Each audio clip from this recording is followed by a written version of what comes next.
अस्सलामुअलैकुम। Now news के साथ मैं हूँ फायजा शाह। सबसे पहले नजर डालेंगे आज की अहम खबरों पर।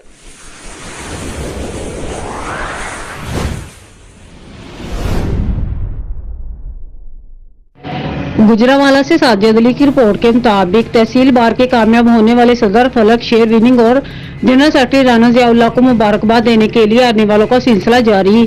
प्रेस क्लब सादुकी के नुमाइंदों का वफद सदर प्रेस क्लब सादुकी गुलाम कैसर विनिंग की सरबराही में ऑफिस सदर बार एसोसिएशन कामों की पहुंचा और सदर और जनरल सेक्रेटरी तहसील बार को फूलों के गुलदस्तों के साथ मुबारकबाद पेश की।